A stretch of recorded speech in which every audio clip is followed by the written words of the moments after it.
So so what's wrong with them? Why do these can easily be justified as necessary projects? So why do we worry about anything other than that? Why is because when most of these involve construction, right? Maybe roads, maybe buildings, and with this construction, but not only construction, even otherwise, from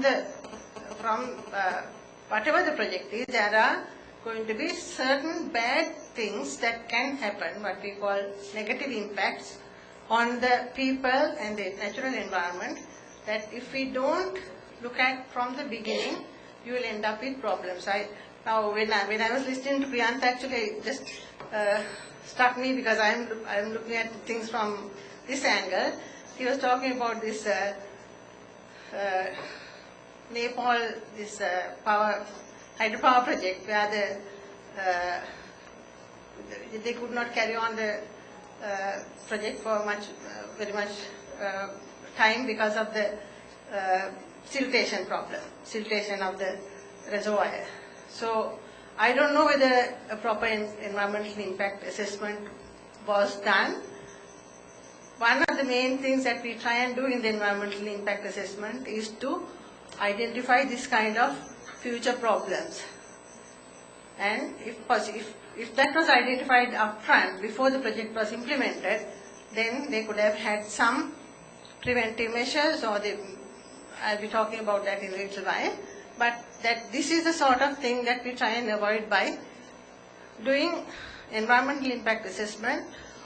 These are all good projects, well-intended projects, but there can be certain side effects that, if identified in time, we can make the project better, make the project more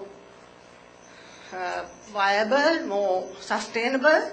That's what we try and do by environmental impact assessments. Okay, so while the projects are good things, there are impacts that can be that can happen. And construction projects invariably, they have during construction there are these kind of nuisance and impacts on the daily life of the people, and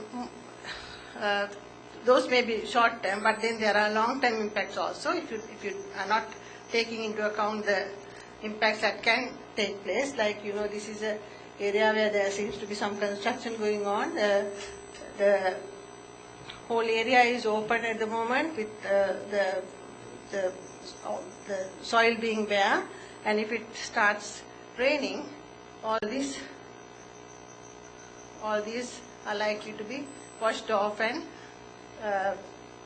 two things will happen: erosion of the land, and also silting up of the water bodies. So things like that are impacts that can happen due to construction, right? And yeah, so what I wanted to show there is that now construction means a lot of people are getting involved. Now these may be laborers from outside, so these people will have places to stay somewhere in the project area. They may be people coming from other countries or other regions, and where they are going to stay. The social impacts of that kind of thing will also be things that need to be considered. Okay, so during construction, we can say it's a short-term impact. But what about during the operation of the projects? Now this is a study that we did for improvement of roads in Kaduel area. Now this is a model that we using a model, very basic air quality modeling. We found that with the improvement of the roads and the increased traffic volumes, certain stretches of the roads are going to be heavily polluted. So before it happened, by modeling, we were able to find out what's going to happen in the future. So this is what we call impact quantification or identification and quantification of the impacts. So knowing this, then we can take corrective measures. Right here again, it's the same area. Due to the increased traffic, the noise levels are going to be increased to certain distances. So if these are inhabited areas, obviously those houses are going to be affected, not during construction but during operation. Maybe we did the modeling for different time periods. So that gave us an idea of how to overcome the issue, knowing the impacts, how to mitigate it. If we didn't do the studies, then we wouldn't have known how to look after the environment. And increased during operations, again things like increased accidents, and these may be they're transporting, in this case it's of course bottles, but it can be some hazardous material. What's going to happen to the neighborhood? All these things are impacts that can be part of doing a good thing. So then comes knowing what's going to happen. We will have to look at how to avoid or minimize the impacts. So now this is a road construction, and you could see that there were, these areas are open at this stage. Supposing it started raining, all these will be subject to erosion, and if you leave it like that, it might end up with disasters. Right, now knowing that, we can go for mitigation. How can you prevent it? You can have some types of grasses or some artificial covering. So important thing is knowing the impacts is important to go for mitigation. And once so project has not started yet, so we are predicting all these things in the environmental impact assessment. So it's important that we make sure that what we predicted is actually happening, and what we proposed as mitigation is actually effective. So as the next part of the environmental impact assessment, we have to monitor, did we correctly predict what is going to happen, and did we correctly suggest the mitigation. So there comes the monitoring there. Air quality monitoring, water quality monitoring, any changes in the hydrology, flooding.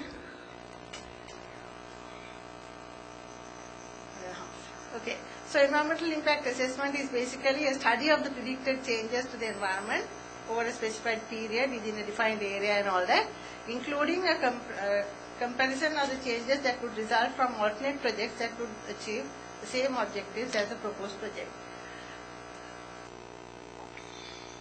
So there is a process that is that the EIA takes. I will not spend time on this.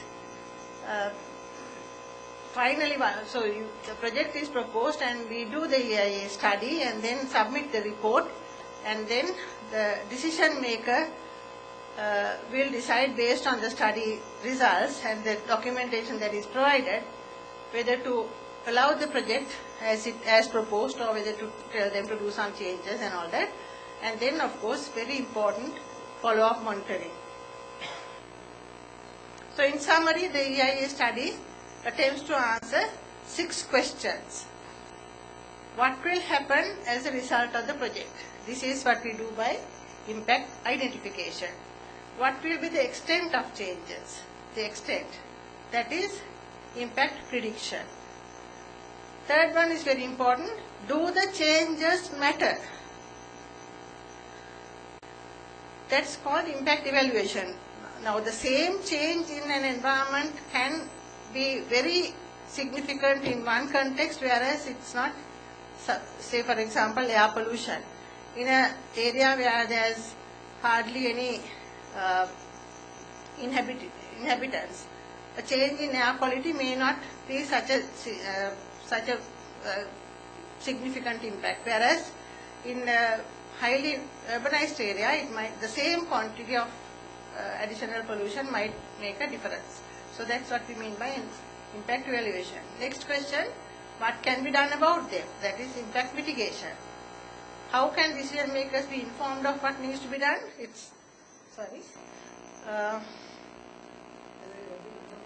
Yeah. No, I have the time here. I know I have passed by about 1 minute. Anyway, yeah. So those are the questions. And of course, where research is needed is in